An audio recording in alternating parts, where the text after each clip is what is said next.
Muli po, isa pong mapagpalang pagbati ang lagi kong ipinapahatid sa lahat ng mga subscribers ko, followers at mga viewers. Ano po? At sana manawari ay ligtas kayo sa anumang uri ng kapahamakan, anumang problema sa buhay. Sana maiiwas na kayo dyan, lalo na maiiwas kayo rito sa mga politikong mga kawatan, mga demonyo pa. At dito naman po sa aking mga bashers, ito lang po ang masasabi ko, hindi po ako titigil dito na kapag darasal sa inyo, na magmula sa inyo na nang babasakin hanggang doon sa kahuli-hulihang generation ng lahi ninyo ay mamalasin at pupunuin kayo ng dilubyo at sa mga sakit. Ayan. At dito naman po sa mga kawatang mga politiko, mamatay na lang kayong lahat. Speaking of mamatay, grabe po itong nangyari dito sa rally ng ating mga kapatiran ng Iglesia ni Cristo, dahil po mayroon po ditong 2 congressman ang sa sobrang pagkapahiya inatake na stroke. Ayan po, hindi ko na po sasabihin dito kung patay na po ito. At basta 2 congressman po yan, itong si Congressman Chihuahua at saka si Congressman Manyakol. Ayan, at di ko na po alam, basta alam ko po inatake sila dahil sobrang pagkapahiya doon sa mga statement ni Congressman Marcolita at saka dito sa mga ministro ng Iglesia ni Cristo. Ayan, at ang pagkakaalam ko, basta sa akin lang, kahit napatay na po itong mga ito, ay ayoko po magsabing mga patay na. Bagkos, ang sasabihin ko lang po, nung inatake yata at na-stroke na itong 2 ito, sa sobrang pagkapahiya, ay hindi ko po rin po alam kung dinala sa hospital yan o dinala sa albularyo. Ayan. At dito na po yata mag-uumpisa yung unti-unti nang mamamatay itong mga congressman kawatan ito. Sana nga, dahil yun naman ang pinagdadasal natin. At pasensya na po kayo mga viewers ko, kung hindi ko po tinanggal yung isang long sleeve ko dyan po sa likod ko. Ano? Dahil nga po, ito pong suot ko, yan po nakasabit, saka itong suot ko, halos magkaparehas lang po ng kulay. Magkaparehas po ng tila, magkaparehas ng kulay. Hindi ko na po tinanggal kasi nga, hindi ba't ko ninyo natatandaan, ay ang sinasabi diyan ng bashers ko na hindi raw ako nagpalit ng damit or long sleeve. Ayan po ang katunayan na may mga kakambal po lahat itong mga long sleeve ko. Okay? Kaya ko po sinadyang hindi ko tanggalin yan para may pakita sa inyo sa mga bashers ko. Lahat po yan na kulay ng damit ko ay mayroon tig sa 10 kulay po yan. Naiisa lang po ang kulay. Ayan, para lang po maintindihan ninyo. Ngayon, madako na po tayo dyan sa inatake. Itong congressman na ito, 2 pong congressman ito inatake, si Chihuahua at saka si tawag ito, Manyakol. Ayan. So, siguro naman po ay hindi lingid sa inyong kaalaman mga Quadcom ang mensahe ng ating mga kapatid sa Iglesia ni Cristo. Hindi ko lang alam kung palagay ko naman ay parang hinilamusan kayo ng sili diyan sa mga mukha ninyo. Sabagay, wala naman talaga kayong mga hiya eh. 'Di ba? Talagang kakapal talaga ng mukha ninyo. Pero doon sa mga hindi makakapal ang mukha ay talagang tatablan kayo. Ang laki ng pagkakaiba. Tingnan nyo ito si Abante. Naturingang pastor yan. Pero pag nandyan sa Quadcom hearing, akala mo kung sino. Parang parang mukhang bayawak pa. Kaya nga ito mga congressman nandyan sa Quadcom, sino ba nandyan? Si Suarez na mukhang ulupong. Itong si Barbers na mukhang ipis. Sino pa? Si Paduano na mukhang butike. Sino pa? Si Fernandez na mukhang kingkoy. Oh, ayan si Akop na tumatalbog-talbog ang pustiso. Oh, sino pa ba? Tingnan na lang natin kung hindi kayo mapahiya dyan. O, yung kasamahan ninyo. Ay, hindi ko na alam kung patay na ngayon. Kahit sabi ko nga, kahit na patay na, ayoko pong magbalita rito dahil sasabihin nyo na fake news ako. Ayan. Bahala lang po kayo mag-alam. At lagi yung sinasabing fake news, di wag na tayo magbalita kung patay na yung mga yan. Isa pa, sasabihin nyo naman fake news ako, hindi ba nakita nyo na nakatihaya na itong si Tore sa hospital? Nakatihaya! Sasabihin nyo naman fake news ako. Di ba't mayroong saklob-saklob na hangin yon sa ilong niya, si Tore, nasa hospital, di ba? Alam ninyo yan. So, tingnan lang natin kung makakapagsabi pa kayong fake news yan. Hindi ko na rin sasabihin sa inyo kung ano nang tuluyan nangyari dyan. Dahil kitang-kita nyo naman. Nasa kama siya ng kamatayan. Di ba? So, alamin nyo lang kung patay na. Dahil ayoko magbabalita rito kahit alam kong patay na. Yan ang sinasabi ko. Kaya nga, itong mga walang ibang masabi kundi fake news, ay di fake news. Kasi yun lang naman ang alam nyo sabihin, palibasa nga mga bobo kayo. Ayan. So ngayon, siguro, kaya itong napiktuhan masyado itong si Abante, ay dahil nga doon sa ikunumparan niya yung kanyang sarili bilang isang pastor at yung pastor na nagsalita diyan sa rally. Abay, malaki pong pagkakaiba ang pagiging disente ng pastor na Iglesia ni Cristo at saka itong pastor na Abante na ito na parang bayawak. Di ba? Ang laki ng pagkakaiba. Hindi ko nga alam kung bakit mayroon pang naniniwala diyan kay Abante na yan. Magpapastor-pastor manyak naman. Di ba? Ngayon, aber, hindi pa ba kayo aalis dyan sa kanyan? Umalis na kayo dyan sa relihiyon ni Abante. Anyway, mamaya po ay mayroon po akong ipapanood sa inyo. Tapusin lang po muna natin itong isang topic na ito. Dahil po ipapanood ko mamaya sa inyo, ito pong si Erwin Tulfo, naglulupasay na sa EDSA at iyak ng iyak. Ayan. Ayan, dito nyo lang po mapapanood sa aking channel yan. Yung mga ganyang balita. Tingnan mo, talagang iyak na ng iyak itong si Erwin Tulfo. At ang nagpaiyak sa kanya itong si kay Maharlila ka lang pala siya bibigay. Di pa ba? So, ayun po. At kung ako dyan sa inyo, umalis na kayo dyan sa relihiyon ni Abante na yan. Wala kayong mapapala dyan. So, sumpa ang aabutin nyo yan. Unang-una, walang nakasulat sa banal na kasulatan na Iglesia Abante. Wala po. Kahit saan kayo babasa. Maging yung maging yung Katoliko, wala po kayong mababasa sa banal na kasulatan na Iglesia Katolika, Apostolika, Romana. Wala po kayong mababasa. Kaya kung ako dyan sa inyo, yung mga membro ni Abante, kung gusto niyo ng kaligtasan, abay, magpabautismo na po kayo sa Iglesia ni Cristo. Dahil ang sinasabi naman po ng ating Panginoon na si Cristo. Ano bang sabi niya? Tayo bang lahat ay inaanyayahan ng Cristo na para pumasok sa Kanya? Opo! Nasusulat po yan sa banal na kasulatan. Isa po yung sinabi. Ang sinabi po ni Cristo, I am the door. By me, if any man enter in, he shall be saved, and shall go in and out and find pasture. So ngayon, inaanyayahan tayo ni Cristo. Ako ang pintuan.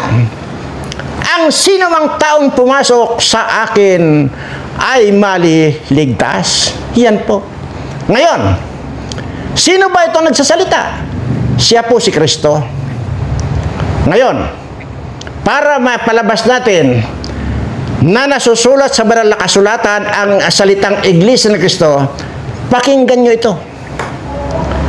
Sapagkat na sinabi rin niya, Sinabi rin ni Kristo, at sinasabi ko naman sa iyo, na ikaw ay Pedro, at sa ibabaw ng batong ito ay itatayo ko ang aking iglesia. Sinabi po yan sa banal na kasulatan po yan. At si Kristo ang nag-aanyaya sa akin na pumasok, at siya ay nagtayo ng kanyang iglesia sa makatwid bagay, iglesia ni Kristo. Ayan. Sana may intindihin niyo mabuti. Ngayon, sinasabi ko lang na iglesia ni Kristo. Kasi ang sinasabi ko, ang nag-aanyaya ay si Kristo at yung itinayo niya ay kanyang iglesia. Sa makatwid bagay, iglesia ni Kristo. So ako lang nagsabi noon. Ngayon, mababasa ba sa banal na kasulatan na mismong literal na nakasulat ang iglesia ni Kristo? Opo. Nandyan po yan sa Roma 16:16. Ayan. Roma 16:16. Ano po nakasulat sa Roma 16:16? Mangagbatian kayo ng banal na halik at binabati kayo ng lahat ng mga iglesia ni Kristo. Literal pong nakasabi yan. Nakalagay po yan sa Biblia. Roma 16:16. Putulan nyo ako ng ulo kung walang nakasulat na iglesia ni Kristo. Literal. Ayan. Wala pong nakasulat dyan na iglesia ni Abante, iglesia ni Manyakol, iglesia ni Bayawak. Wala po kayong mababasa. Maging yung Katolika, wala po yan. Iglesia lamang po ni Kristo ang mababasa. Di ba? Inyo pong tingnan sa talata, Roma 16:16, nakalagay po yan.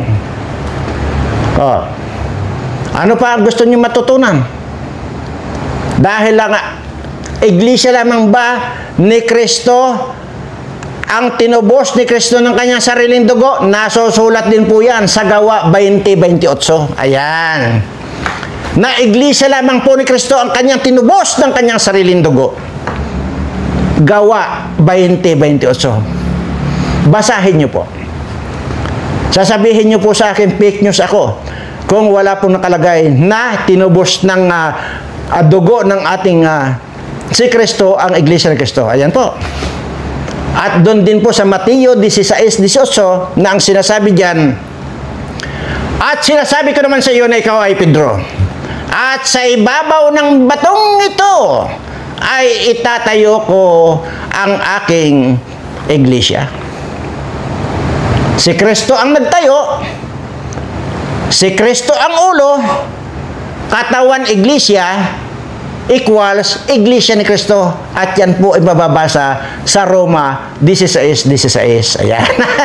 Akala nyo kaya yung nagturo pa sa akin ng mga Diyos daw niya, masama daw yung ganito, tinuruan pa ako. Hoy, marami akong alam sa banal na kasulatan, dahil unang-una sinabi ko na po yan, nakakahiya lang po na sabihin dito na wala na ako sa membro ng Iglesia ni Cristo, dahil nga po noong nasa abroad po ako dati, hindi ko na po masikaso, kaya hindi ko na po nagawang magbalik loob. Ayan po, kaya alam ko po yung mga talata na yan. At tingnan nyo ang pagkakaiba nung pagdi-deliver ng salita ng Iglesia ni Cristo. Yung pastor, yung manggagawa or ministro, na itong si Ministro Arnel, nalimutan ko lang kanina. At yung pagdi-deliver ng salita ni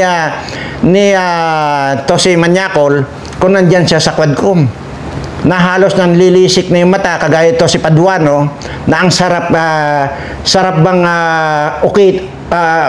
tanggalin ang mata niyan, nanlilisik yung mata. Kaya isa pa ito, kapag nakita ko itong Paduano na ito, hindi ko lang tutusukin ang mata nito, tatanggalin kong buo yan, dalawang yan, para maging buta na siya. Para pag nag-hearing sa kongreso, hindi na nanlilisik ang mata. Di ba? At ayan, at yun nga sinasabi ko, sana kung hindi makakapal ang mga pagmumukha nitong mga unggoy na mga congressman na ito, aywan ko lang kung hindi pa kayo natauhan dyan sa mensahe na inilatag diyan sa rally ng Iglesia ni Cristo na yan. At yun nga, makapal man ang mukha nitong si Manyakol at saka ito si Chihuahua, ay hindi na rin nila kinaya yung pagkapahiya. Yung pagkapahiya baga, yun ang hindi nyo makokontrol. Pag oras na napahiya kayo, talagang aatakihin kayo kagaya niyan. Sinabi ko na po yan kanina. Si Manyakol at saka si Chihuahua ay inatake. At hindi ko po alam kung dinala nila sa hospital o doon sa albularyo. Di ba? Imirisi sa inyo yan. Sabi ko nga, unti-unti na kayong mga matay na mga kawatan kayo. Unti-unti na yan. 5 billion or ano yun, 12 billion ba yun yung sinasabi ni Congressman Marcolita ang ginagastos natin araw-araw? Di ba? Tapos ngayon, uutang ulit tayo ng ilang trilyon yun dahil nga ubos na yung 17 trilyon na utang natin sa ibang bansa. Ngayon, uutang na naman tayo kung ilang trilyon yan. Kasi nga po, wala na talaga. Walang choice kundi umutang. Kasi nga po, napunta na dyan kay Martin Romualdez na pang-ayuda kuno. Pero siya rin naman ang nangungupit. Kala niyo, hindi ko alam. Sana napanood mo yung rally ng Iglesia ni Cristo Tambaloslos para kahit papaano ay tablan ka man lang ng hiya. Ay malay natin, kahit na ang balat mo parang balat ng buaya, baka sakaling tablan ka rin ng hiya. Nandiyan na po, ubos na. Kunwari, mamimigay yan doon sa kwan, mamimigay ng 5,000 kuno or 10,000 kuno. Tapos, ang 8,000 kukupitin na niya. Yung 2,000 lang mapupunta doon sa sinasabing kwan. Grabe. Kaya ngayon mangungutang na naman para mayroon na naman pang-ayuda si Tambaloslos na para pagkakikitaan na naman niya dahil nga nangangarap maging presidente itong buang na ito. Sino ang boboto sa yung buang ka? Mukha kang ang sekwan eh. Hindi ka lang mukhang penguin. Ay kung nako. Or kayong mga mukhang mga kandyan kayo, mga kanggaro na mga congressman, lalo na yung mga nangunguna dyan sa Quad Committee na yan. Quad Committee na yan. Ang papangit. Sobrang papangit ninyo. Mahiya-hiya naman kayo sa balat ninyo. Kahit na sana kasing balat ninyong talaba, sana tablan man lang kayo. Pero kung hindi naman kayo tinatablan, pwede kayong pumunta rito, gagrinderin ko yung mga mukha ninyo para tablan kayo ng kahihiyan na mga kawatan kayo. Buwisit kayo. Ayan. Gusto niyo na ba mapanood or mapakinggan itong si Alto na naglulupasay na sa kaiiyak kay Maharlika? Sige, ito kunin natin.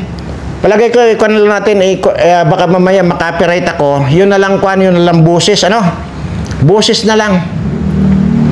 Kay Maharlika lang pala maglulupasay sa ito.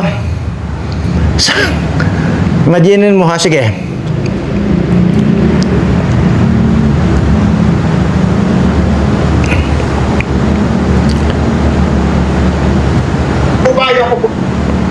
Bago tayo mag-umpisa, pakinggan po lang natin ang isang rant na magiging topic ng ating diskusyon ngayong araw. Marami from myself. Siguro nakikita ho nila. Tapos ngayon, sasabihin ninyo, nanloko, nanlindak. Ano ho nila lang? What did I do? What did we do? May ginawa ho ba kami masama? Nagnakaw ho ba kami? Correct! Ay. Stop muna tayo dyan. Ang tanong niya, nagnakaw daw ba kami? Sabi niya ganyan. Yes, maliwanag na nagnakaw ka. Ninakaw mo yung pangalang Eric Sylvester na yan. So, ngayon, ninakaw mo. Huwag ka magmalinis, Erwin Tulfo. Did we cheat? Did we scam? Inistapa ba namin yung mga kababayan mo natin? Hindi po. The money that you're seeing na binibigay ko po dito galing po sa akin. Wow! Kung yung mga napag-ipunan ko sa Amerika, in-invest ko po sa negosyo nung dumating po ako noong 1996. Income po ito. I have a business. Ayan po yan. Yung iba po na pinimimigay ko namin itong hawak-hawak ko po ito. Galing po ito sa mga sponsor. Hindi ko po pinupulsa. Dahil ito. Grabe, Talagang, Kulang na lang actually, kaya yan lang nakikita nyo yan kasi nga habang nagsasalita yan, hindi na nila pinakita yung eksaktong pinakita, pero naglulupasay po yan sa sahig. Ayan, iyak ng iyak. Sa magulang namin, yung ibibigay mo na, ibabalik ng Diyos 10 times more. Kaya yung ito, mga bayad ng sponsor, ibinibigay ko sa taong bayan. Now, what's wrong with that? Sasabihin nyo, manluloko, manglilinlang, mga sinungaling. Ano ka sinungaling? Correct. Sinungaling ka. Kung sinungaling ka talaga kasi nga ginamit mo yung pangalang Eric Sylvester. Napakaliwanag na kasinungalingan mo yan, Erwin Tulfo. Kaya ka pinapayak ni Maharlika dahil kasinungalingan mo eh. Sabihin mo pa hindi ka nagnakaw, ay na nga, ninakaw mo nga yung identity ng Eric sa Sylvester eh. Tuloy. Eh, yung ilang nga ho dyan, ilang vlogger ho dyan. Salita na salita, tira ng tira sa gobyerno, lalo na po yung isa dyan sa Amerika na babae. Nakapakasama siguro ng mayaman na apang. Napakaswerte mo, Ining. Napakaswerte mo, mamahalin pa yung mga antipara mo. Ay, talaga si Maharlika yun. Si Maharlika yung sasabihin niya may apam daw si Maharlika at saka mamahalin daw yung antipara ni Maharlika. Erwin na talaga. Kay Maharlika lang pa ito maglulupasay eh. Sige, tuloy. Dapat magpasalamat ka na sa Panginoon Diyos na mayaman ang apang mo. Hindi ka kailangan magpanat ng buto. Dagdag ka ng dagdag, comment ka ng comment, mga pulburonik, mga ahas na puti. Why don't you come home? Tama. Why don't you come home and help this country? Kung talagang may malasakit ka sa bayan mo, bumuwi ka rito, ibenta mo or i-donate mo yung kayamanan mo na galing sa apang mo na Amerikano, ibigay mo sa mga mahihirap dito. Kasi magpo-complain ka eh. Diba? Ano naman kaya, Erwin, kung yung binili mong 1.6 million sa California na bahay, 1.6 million dollar po yan ano kaya kung ibenta mo rin yung bahay mo na yun na binili ng 1.6 million dollar at i-donate mo rin doon sa ating mga kababayan? Sige nga. Yan ang sinasabi ko. Kaya tuloy, hinuhubaran ka ni Maharlika at pagkatapos kang hubaran, saka ka nag-iiyak. Tuloy. Hindi ka umuwi dito and then you do the fight, you do the battle. Hindi niya magawa yan. Takot yan sa Pilipinas pag gumawa ng... Kasi comment siya na comment. Orman! Saka pa pwede man sa 2020, ikaw pa yung tumakbo na Pangulo. Ikaw na lang kaya. You run as President of the Republic. Okay, speaker. Or yung isa yung or coordinate. Gusto niyo tumakbo kay Senador or Congressman. Kayo mag-speaker. Yung isa naman ho dyan na dating TV personality sa Davao na may kasong istapa. Sir, kung gusto mong makatulong, tumigil ka na lang ho. Imbis na mag-criticize ka, dapat constructive criticism. And you know that. Are you praying to God asking May ads na dali. May ads. Kung nagbumanag ka, dapat meron kang opinion or idea na ito dapat gawin. Hindi yung tira ng tira. Kasi alam niyo ho ba yan, itong mga vlogger na ito, vlogger din ho ako. Yeah. The more na marami kang, lalo na itong mga kulukoy na ito, na fake news, pinabasa po ng mga tao yung fake news. Mas gusto ng mga tao yung mga chismis. Tumataas po yung kanilang viewership. At pag mataas ang viewership mo ba ay Monetize yan. monetize, maraming pera. Ito po yung sa Amerika na babae na nakasalamin ng malaki na parang teleskopyo. Yun daw yun sa vlogger ng Amerika dyan na naka-antipara ng parang teleskopyo, si Maharlika. Pinayak ni Maharlika. Maihina ito. Litrato lang po yung pinapakita kasi nga nakahayakon po yan, nakalupasay po sa sahigyan, sa simento po. Kaya po yung puwit ng pantalon niya gastado na po dahil nga lupasay talaga siya, naglulupasay. Ito ba yung followers sa Senado? O yung isa naman na kalaya sa kulungan dahil sa istapa, yung TV personality, kumikita rin siguro na malaki, kumikita na malaki dahil maraming views pero kahit na fake news. O meron pa dyan, yung abogado, tira ng tira, tinitira po yun, paano tinitira? Attorney, bakit hindi mo nalang tulungan yung biyanan mo dyan sa Cordillera? Mag-open ka kaya ng opisina mo na pro bono, na libre. Dahil marami po tayong mga kababayan dito sa labas ng opisina ko. Nako. Advice ko lang. Tama na. Dahil wala. Sobra na ang pag-iyak ni Kon. Baka pati yung puwit niya ay matusok na doon sa magasgas na doon sa sahig. At yun po ang sinasabi ko. Etong si Erwin Tulfo, si Maharlika lang pala ang magpapaiyak sa kanya. Tandaan po natin na ito pong mga Tulfo na ito ang sisiga. Kung inyo pong natatandaan, ito mismo si Erwin Tulfo, yun pong cabinet official ni President Duterte dati. Sa ewan ko, sa DepEd po yata yon. Hindi ko po sigurado kung saan po. Ay pinagmumura po niyan. At kan po yan, general po yan. Na naging secretary ni President Duterte. Kaya po, kanyan bad shot po sa mga sundalo itong Erwin Tulfo na ito. Ganun po yan. Kung sila ang magsalita na magsalita, okay lang sa kanila. Kung sila ang bumanat sa kapwa nila, okay lang sa kanila. Pero pagka yan, kay maharlik ka lang, naglulupasay na sa kahiyak. O yan. Kagaya rin ng kuya nila, si Ramon Tulfo, na isang matandang hukluban na ngayon. Akala mo yan, kung makapag-banat yan, ganun-ganun na lang. Di ba? Pero kay Claudine Barreto, wasak-wasak ang mukha niyan, di ba? Tinadtad ni Claudine Barreto ng black eye yan. Si Claudine Barreto sa airport. Hindi nakabangon niya si Ramon Tulfo. Yan yung sinasabi ko, matatapang lang sila magsalita. Pero pagdating sa akto yan, karipas ng takbo yung mga duwag na yan. Lahat yung mga Tulfo na yan, akala mo mga siga-siga. Mga ulol. Anyway, sige, kada tayo.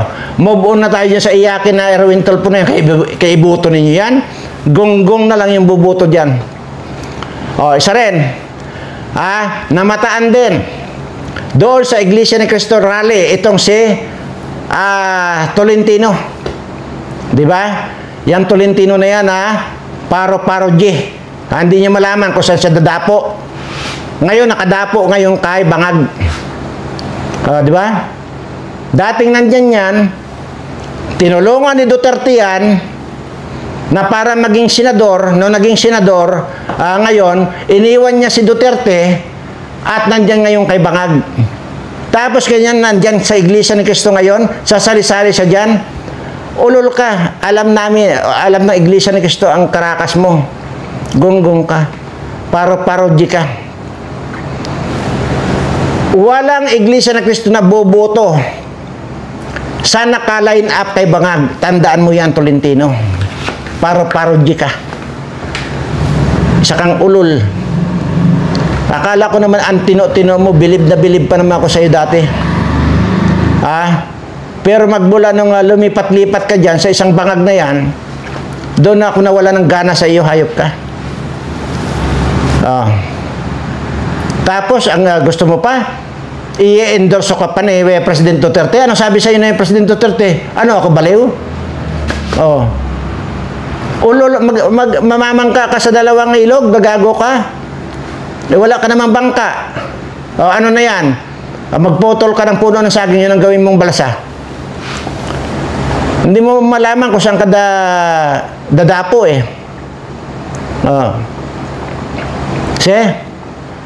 alamin nyo nga po mga kababayan kung ano na po nangyari doon sa dalawang na-stroke na congressman. Ito po si Congressman Chihuahua at saka si Congressman Manyakol. Alamin nyo nga po at tika baka mayroong message dito. Ano po? Meron nga yata.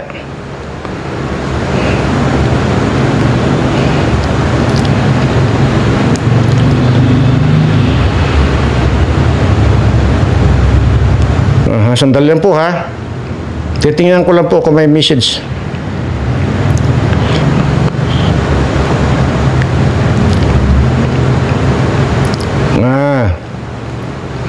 Okay. Totoo po pala. Totoo na si Erwin Tulfo nga talaga ay naglulupasay sa sahig. Ito, nandito. At ngayon, tawag dito. Ako na nga po, ayoko po magsabi rito kung patay na itong dalawa na ito na congressman na kung po hindi nila kinaya yung pagkapahiya nila doon sa sinabi ni Congressman Marcolita doon sa rally at saka yung sinabi yung mensahe ng Iglesia ni Cristo, yung ministro po ng Iglesia ni Cristo. Hindi kinaya, ayun, inatake. Sabi ko nga po, kahit na alam ko na napatay na itong dalawang ito, ay ayaw ko sabihin patay na. Kayo po ang umalam kung talaga bang patay na. Pero sana wag naman. Kasi kung mamamatay na ito, di wala na tayong mapaglaruan, di ba? Wala na tayong mapaglaruan. Kaya kailangan na wag naman natin ipagdasal na mamamatay na itong mga ito. Kasi kung mamamatay na, wala na tayo. Wala na. No, kagaya ng manyakol na yan, di ba? Wala na eh. So, ngayon ay yun po palang kwan. Aywan ko lang kung tutuloy pa. Kung itutuloy pa ba niyang mga NPA yung impeachment sa kabila ng sinabi ng ating mga nagrally dyan sa Iglesia ni Cristo. At tingnan natin kung itutuloy pa nila kung di pa sila napahiya dyan. At kilalanin niyo po itong pare na mukhang mukhang ano to. Alam niyo ba yung Hawaiian Prague? Yung nandiyan sa kalsada na pag nagda-drive kayo, lalo na kung papuntang probinsya, yung nagtatawiran sa kalsada yung gumaganyan-ganyan. Hawaiian Prague, yung palakang lason, sabi ng mga Tagalog. Ayan. Pero sa amin ang tawag dyan, Hawaiian Prague. Oh. Ito po, itong pare na ito na mukhang Hawaiian Prague, isa po ito sa porsigido na mag-file ng impeachment kay BP Sara. Ayan po, tingnan nyo, sabihin yung fake news na naman ako. Sige nga, kung hindi totoo ito sinasabi ko, wala pong pagkakaiba yung mukha nito kisa dun sa mukha na ang Hawaiian Prague. Di ba yan? Oh, tingnan nyo naman, may pagkakaiba ba? O, pare po yan, pare. Pare na Hawaiian Prague. Ewan ko kung bakit meron pang nagkukandan. Ay, may sisimba pa yan pag yan ang nagpapare dyan. Yan. O, di ba? Mali ba ako? Fake news ba ako? Kung sabihin kong hindi mukhang Hawaiian Prague yan? Hindi ba Hawaiian Prague yan? Ito po yung kwan. Ito po yung pare na bastos. Sikininto ko na po yan dati sa inyo. Sige, yung mga hindi pa nakakaalam doon sa kwento ko. Siya po ang nagmimisa yan dati. Kasi nagsisimba rin po ako dati sa Katoliko. Bagamat alam kong makademonyo yan. Lalo na kung ito ang pare na demonyo. Nagsisimba rin po ako dati. Sabi ko nga po ay may kasunod ako. Lalaki, babae, ako. Yung babae na yun nakasunod ko, naka-sleeveless lang po yun ng pula. Ito po ay ang naikwento ko na po dati, pero doon po sa mga hindi pa nakakaalam, ay ito po ikukwento ko ulit sa inyo. Naka-sleeveless po yung sinusundan ko. Naka-sleeveless lang ng pula. Bigayan na po yun ng ostya. Yan po yung paring Hawaiian Prague na yan na manyakol pa. Bigayan ng ostya. Di ba pagkabigayan ng ostya, ito ang katawan ng ni Jesus. Amen. Ito ang katawan ni Jesus. Amen. Di ba? O yan, ito na istorya. Lalaki, naka-sleeveless ako. Sabi doon sa una, ito ang katawan ni Kristo. Amen, sabi nung lalaki. Nung dumating na doon sa babae na naka-sleeveless, isusubo na sana ito yung isusubo na sana yung ostya, napatigil itong pare na ito. Itong mukhang palaka na ito. Napatigil. Napatitigil doon sa babae na naka-sleeveless. Hindi nakatiis. Tanong nito, tumanyak na ito, bakit anya iha? Ang puti-puti ng dibdib mo. Sabi ganyan doon sa babae na ka-sleeveless. Sinagot siya ngayon ng babae. Ay kasi, Father, kaya maputi ang dibdib ko kasi hindi naiinitan. Sabi ng babae. Ay, kalukuhan anya! Bakit itong bayag ko hindi naman naiinitan? Ang itim!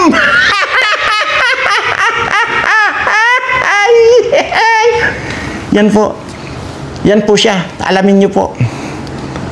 Tingnan na pare na, may naniniwala ba dyan na kung may magsisimba kayo, maniniwala ba kayo dyan na maliligtas kayo pag ito ang nagkwan? Ay, sos, Mariose, pag yan ang nagdasal, lalo kayong hahatakin sa impyerno pagka ito ang pare na nagmisa sa inyo. Tandaan ninyo yan. Ay, sos, Mariose, ano ba yun? Grabe, oh. At yung itsura nito, Diyos ko. Pati mata niya, Hawaiian frog. Yung mata niya, titigan nyo. Sabihin yung fake news ako. May katotohanan, may proiba akong pinakita sa inyo na mukhang Hawaiian frog ito. Sasabihin nyo naman fake news ako. Ngayon, sige. Doon sa dibat ang topic natin kahapon ay yung putukan dyan sa malaking bahay. Yan pala, pag may mga putukan pala dyan, nandyan pala yan si Sabah. Nagpapaputok din pala. Nagpapaputok din pala ito si Sabah. Ito si Dilimaw. Yeah, nagpapaputok din pala. Pagka may putukan dyan. Ang siste, nung time na dinala nga nila na disgrasya itong mga nagpaputok na yan, wala dyan si Dilimaw. Kasi parang sabi nung kwan dyan, sabi yata ni Tambaloslos, huwag ka muna rito mag-attend Sabah kasi sawa na kami sa iyo. Kulubot na kulubot ka na. Sabi nga. Ngayon, kaya dinala sa hospital itong si Bangag at saka si Butod dahil naputukan nga, di ba? Ay kasama rin pala itong isang congressman na ito. Naputukan din pala. Ayan. Ewan ko. Kaya naging abnormal. Naputukan din pala ang bunganga nito kaya naging kaya ganyan na itsura. Ayan, tinan mo perwisyo talaga yung mga putukan ninyo dyan. Imagine mo, pati kadami-dami maputukan yung bunganga pa maputukan.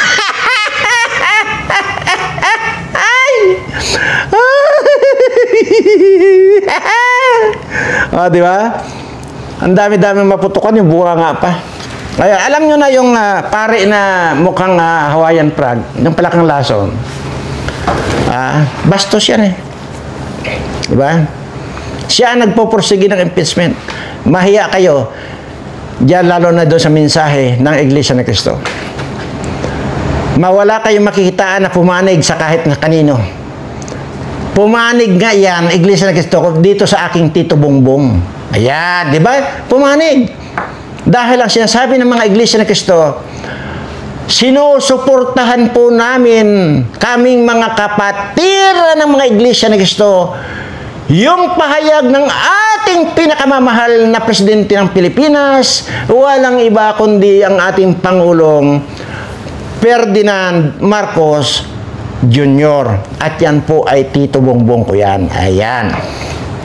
So, mas pinanigan nila ang Tito Bongbong ko. Ang galing ng Tito Bongbong ko, di ba? Pero hindi po sila pumanig sa kung sa kanino. Kaya sa sobrang pagkapahiya nitong si Manyakol at saka ni Chihuahua, ayun, inatake. Di ba? Yan po yan. Ano ang panawagan ng Iglesia ni Cristo? Pagkakaisa. Dahil kung walang pagkakaisa at mga nag-aaway-away na kagaya nitong mga quadcom na ito, wala sa langit yan, kundi nandito sa lupa ang kademonyuhan nitong quadcom committee. Quad committee na ito. Mga demonyo! Mga demonyo! Tingnan mo naman si Barbara sa mukhang ipis. Sino pa? Si Akop na patalbog-talbog ang pustiso. Si Suarez na mukhang ulupong. Di ba? Yung buhok na nandito sa bunbunan. Si Paduano na mukhang butike. Si Fernandez na mukhang kingkoy.